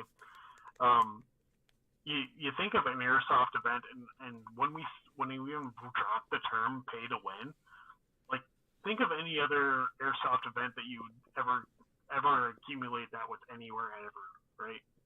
Like think broad scale, like yeah. how many places does that exist ever? And it's like literally a factor to our gameplay system because not only do our games exist, but they build upon each other. You have your progressive character upgrade system where your character themselves is using this currency system to unlock their combat capabilities or unlock full auto on certain blasters or, increase the number of Bacta they have, which can bring them back more times in combat. All these different upgrade systems that exist that can make your character more the big one, right? The hero class. Mm-hmm. That we still don't have a hero. We've had 3 events, right? 3 events. Yep. Yeah, if you count Boulevard, yes. Yeah, so we've had 3 events, and there still isn't anybody who's a hero yet. Which you get your own thing. Right? On our website, there's a whole section for hero characters that's just empty. It's just waiting to be activated. Not a single hero character exists yet. So the hero characters get a second class. So they have the ability to have 2 classes active at the same time, which is awesome. But there's also a hidden perk that will be released as soon as somebody does become a hero. And we're not going to talk about it. We're just going to talk about how that perk exists. And God, it's cool. It's gonna make you feel like a hero when you need to be a hero. So we're hoping somebody takes the plunge and jumps into it. You will, Jawolf. Yeah, you probably will. If he joins up as unaffiliated, I want everybody to grief camp him. I want them to spawn camp him out of the medical clinic to dry him completely out of credits. I was talking to another NPC, and we were talking about who's going to bring in the most credits, Jawolf or Loki. It's a toss-up. It's true. I'm telling you, man, Loki's charisma is off the charts. I don't know how he does it. As a Bolvosi at Battlefront Boulevard, somehow he rolled a nat 20 and was able to convince me not to murder him when all I was doing was murdering everyone I saw. So that was impressive. Good for him. We have to keep our eye on that one because he's going to be doing damage. Yeah. No matter where he goes. Like, even if he doesn't have a blaster, like, it's never good around Loki. Well, we got about 20 minutes left. We're going to go to about 4 o'clock. So let's get any more questions or comments in on this. Yeah, it's true. It's not pay to win. Like, you don't win the game by bringing stuff and getting credits. I mean, you still have skill that takes into place and the RP mechanics and such. You're right. But it does give a little boost if you bring stuff and sell a bunch of stuff and get more credits. Yeah, I mean, anytime you're adding to the world, because this is what it is. I mean, any makers that show up and they're providing things at their own dime, like, they're adding value to our game world. Yes. And for that, like, they should have something shown from it. And I would love to be able to personally fund every single one of these. But like I said, like, the numbers aren't there yet. Like, and even as we continue to grow, there won't be. Mm-mm. But I think there will always be players that are willing to, take this role or go into this role or jump into it and provide this because they want to see Galactic Civil War grow and they want to see Galactic Civil War become bigger than it was at the last event. Yeah. On that subject, I want to talk a little bit about the NPCs side of things. So one cool thing about the Galactic Civil War series is we have a cast of non-player characters who are people that come in to run the shops, to be a civilian, to not necessarily play the game, but make the game experience better for all the other people. A lot of them are really heavy into the stories and the role playing and the lore, and that's where they love to be, not necessarily shooting. We do have some of them, but that's the goal for us is to build that RP experience. And I've only ever been to one other event that really has had NPCs. That may just be my experience, but it seems to be a foreign concept for a lot of airsofters. Now, for LARP events, I think it's more common, but I've yet to go to a proper LARP event. It's on my bucket list. But having all of the NPCs where you walk around the field and you can just walk into a store and there's a guy there and you can talk to him about, who are you and what are you doing and what are you selling and those types of things that makes the world feel so alive. Yes. And we'll always take more.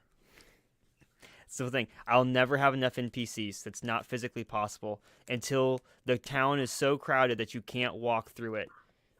It is not a... it will never be enough NPCs. The only currency that we use is stuff that Chris prints. So you can't use anything that's custom, really. Yep. That's the big taboo with our event series is the games only work on this fixed economy, the fixed amount of currency that exists in the game. I mean, if you show up with 100,000 credits or franc bucks or whatever you want to call it, it'll break it.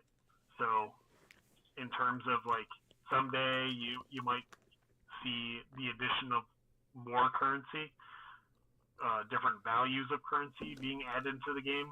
Whether we implemented the 500 credit chip at this last one, which is a black ebony chip,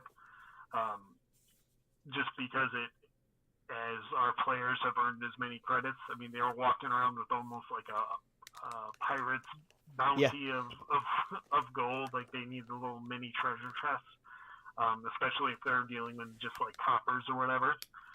So the black ebony chip helps those players who have earned a lot of credits and not have to worry about carrying 700 pieces of currency around. It's like printing real money. It's illegal. Yeah. It's not only is it illegal, but it will get you banned from the event. So if you try to pass off your own space bucks or your own currency, we do have systems in place with our currency that exists I won't tell anybody about them because there's only a couple people that actually know, and the NPCs know about it. But that system that's in place allows us to catch people that are trying to cheat the system. And I mean, the airsoft is all about honor and all about honesty. And games like this only work if people are being honest. But even so, we have ways to catch people if they are trying to create their own currency. 100%. Yep. What else you guys got? There's 12 people in here. I'm impressed. That's not bad. Yeah. And no, you will not make it legal. I am the Senate. I will make it legal. It's actually going to be a whole part of the next event about, the town and councils and legalities and such. What must be done? Yeah. One of the fantasy LARPs. It's on the list, okay? I really want to come to a fantasy LARP because I want to see a different type of experience. And I love fantasy. So it's on the list. Unfortunately, I spend too much work on this thing right now.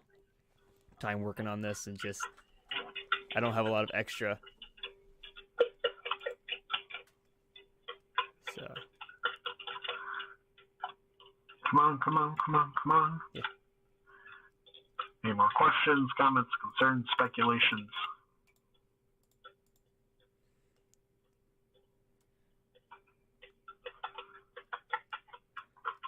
I'll just be quiet for the next yeah. 14 minutes. Just stare at the camera and make it feel uncomfortable until they post a question. I only got a little bit of drink left. Have you even noticed me drinking down these beers the whole time? Yeah, I noticed you pouring a little while ago. You didn't quite get it out of the camera, and you got like the top part of it. I have heard about the Airsoft Fallout events. I've never gone to them personally. I don't know very much about the Fallout series. I've never played Fallout or anything like that. But I know they have some store, like they have like a store mechanic of some sort, and they do some things. It's just I've never been a part of them. Talk about blaster sales at the next event. I mean, we talked about that earlier. We talked about there's the different, you can buy blasters. There'll be some blasters that'll be available for purchase. There'll be a few blasters that will be available for raffling, and you can get raffle tickets for those. And then sometimes we'll get like extra blasters that will come in, so it'll be unlocked by quests type blasters that you can buy then. Or are you talking like specific blasters? If you're talking about specific what's going to be in the shop, I have no idea yet. I won't know that till we open up all the boxes and see what made it to the site. I'm a big fan of the mentality that there's no Sky Mall. So a lot of the information is available at our website, www.galacticcivilwar.com, in terms of gameplay rule set and some of the upgrades that are available and how those all work. But a lot of stuff that exists is only going to exist by you going and finding it, checking it out yourself during the game. I want, that's why I said the no Sky Mall. Like, you don't get to sit and look at a magazine and see what's all the unique business that is available on Mouse. And like, think if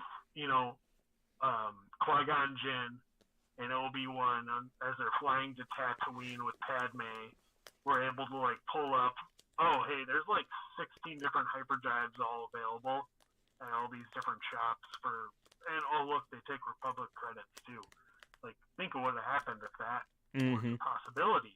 You wouldn't have had, all the horrible things happen. So we want all the horrible things to happen. And we want them to be that way, and we want the players to explore the world and find out this information.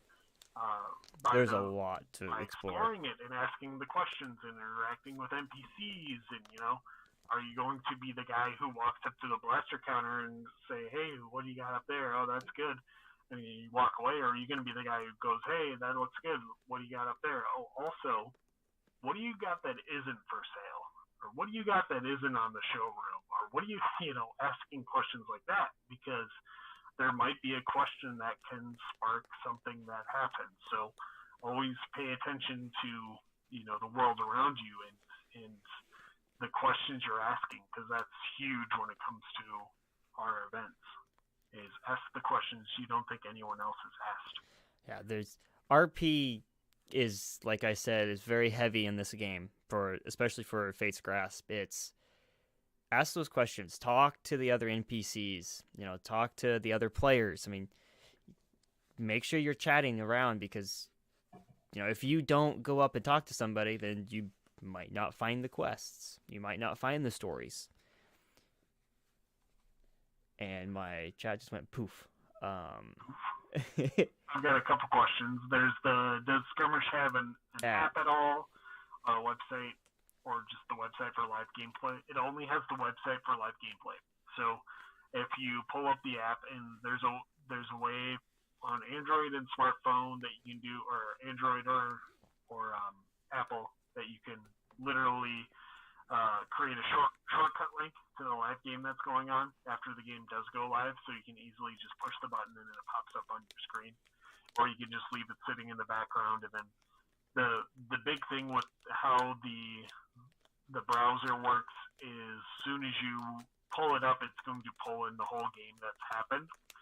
So as the game is unfolding, as it gets longer and longer and longer and longer, if you pull it up 30 hours into the event, it might take a hot minute for the whole event series of events to load into your phone, and that is something that will happen. But he is kind of looking at designing an app. It isn't high on his priority list, because everything can be done in terms of the internet browser that exists, so it's low on the priority scale. And that's the big thing with the mesh network, is everything can happen without you even having a phone in your pocket, and that's the strength of the system. You don't need to have, you don't need to be checked into the app. You don't need to be, whatever, in order to have all these things happen. Like, you can link your chain code or your skirmish chip to your profile in the app, and then in terms of gameplay, like, we can see who's capturing what, and we know, hey, that is, Stormtrooper TK61212 who has captured this post. We can see those things if you put and link your profile together. Otherwise, it will just create generic names, and they'll just be doing things out there. But the big thing with the skirmish system is, if you don't have a smartphone, or you don't want to carry your smartphone on you, you still have the ability to interact with these different points whenever you're out there with them. Right. You will have fetch quests going on throughout the event. Like, quests will not stop until the event's over. We will tone, like, stuff will be toned down at night, so it's going to continue on throughout the night. Stuff will be continuing. Now, there won't be as many things, because a lot of people are going to have to go to bed and sleep and stuff, but there will always be something going on somewhere. Skirmish will be used. Skirmish will be used at the next event. It's not just for the Battlefront series. They'll be used in multiple different capacities, for respawn locations, for patrol locations, bomb locations, all kinds of different things. Make sure that you are messing with the boxes that your commander has told you to mess with, because you could be messing with the wrong box, and you might not be doing what you think you're doing. So just keep that in mind as you're messing with the skirmish system. Make sure that you're moving to the right box and you're doing what you were told to do. Like, if you were supposed to just to scan and go, or you were supposed to hold it, or you're supposed to wait, you have to keep that in mind as you mess with them, because not every box is going to do the same thing. They're going to be in various different stages.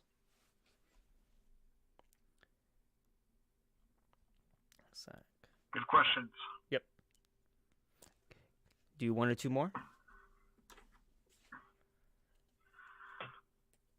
Jordan Thompson said, secrets. Secrets? Secrets? What secrets? There are never any secrets. There's I don't even know where I set that. There's all kinds of little hidden secrets in on this page here. You're gonna have to play the game to find all the secrets. Um, just make sure you are continuing to do quests. Like that's I'm gonna put that out there. There was a complaint that we had at the last event that there wasn't enough stuff to do, and so I've trying to make sure that there is so much to do that there will never be that problem again. And if not enough players come, then there's going to be so much stuff that doesn't get completed, or it's going to be just one or two players running around nonstop trying to get everything completed because there's going to be so many options. So make sure you're interacting with all the NPCs.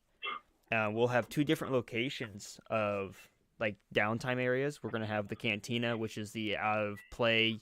Goggles can be taken off. You can't take blasters in there or anything. You'll have that area for your downtime. But we're implementing a casino lounge as well, which is going to be in play. Now it's not advised to take a weapon inside, but goggles are on, and should something arise, shots could be fired in that area. So you'll have two separate areas you can go to that will be kind of like down period areas where you can start asking questions. And there's most likely going to be somebody there that's going to know something that can help out with whatever you're looking for. If nothing else, they will know a direction to send you. How's that for a secret?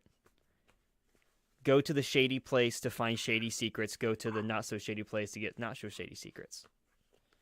And don't expect, I'll put this on, don't expect an NPC to tell you their life story when you first meet them. You have to work for that one. You have to get that relationship meter slid over a little bit. Unless it's a really weird NPC.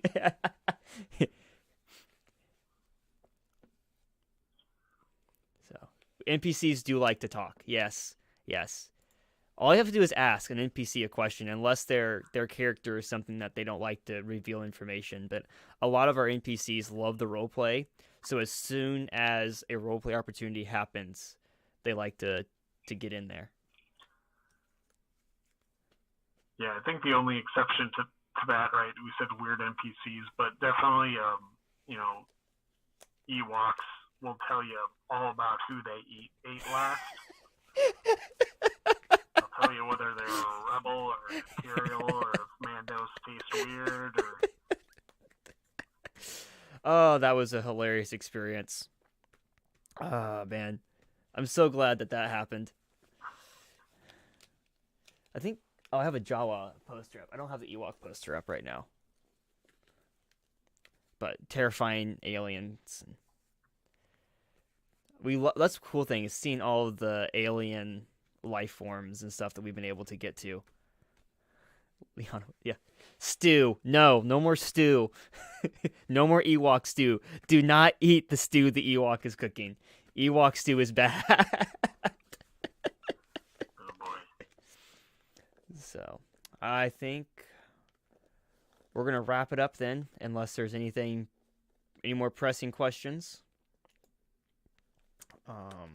It's been good talking to all you guys, and talking with you, Chris, about the event and whatnot, and looking forward to May. I'm going to try to do another one of these next month or so, and maybe probably one more after that before the event, to keep chatting with people and seeing what you guys have. So keep that in mind in future. Keep your eyes open for videos and live streams and stuff about the event. And anything else you want to say, Chris? No, I think we did a good job covering some stuff. And the biggest thing is that anybody who's watching this or watching this later, whenever you see one of these live streams come up, I mean, take any questions that you have, or anything that you have about the Star Wars experience or the Galactic Civil War experience. Put it on a Post-it note, write it down, and and save it for the next live stream if you're afraid to ask on our Discord or whatever. Yeah. Because man, we'll answer just about any question that we can that isn't going to break the game, and we'll be completely honest with whatever we're telling you. Because I mean, like we said before, our player base is 100% the only thing that makes this work. It doesn't go anywhere without you guys. It's just ideas until you guys make it happen. And if you have ideas that you want to see come to fruition, well, heck, we can probably take a look at that, because like anything really is possible. What we're doing with this event is how big we can grow it and how fast we can grow it. And the only thing I have to ask of anybody who's watching is talk to your friends about this. Like, that's the biggest thing. Just talk to people about it. Let people know about it, because the only way that we are going to grow as fast as we want to grow is with our community getting behind us and helping it grow. You know, there's so much coming at everybody right now on YouTube and Facebook and, you know, Twitter and Instagram, and just getting shoved down everybody's throats, that it really comes down to people talking to people about stuff. You know, not everybody can take 2 hours out of their day on a Saturday to come listen about an event. Mm-hmm. But man, if you're talking to your coworker over break about this cool event that you did, and you know that they're huge Star Wars fans, like, get them involved, get them coming to the events, because I guarantee they're going to have a good time. And that's the biggest thing about our events, is there's a little bit of everything for everybody, and you can have the exact experience you want just by participating. So yeah, that's my small ending spiel. Yeah, ending spiel. Share it out. Just talk to people. I know several people that have joined in because of their coworkers and just hearing about it. So yeah. Yep, share it away. Well, thank you guys for. There's a whole conversation happening about stew now. It's a byproduct of Boulevard. So I will see you guys next time. Thank you guys for tuning in. Thanks, Chris, for chatting. And hopefully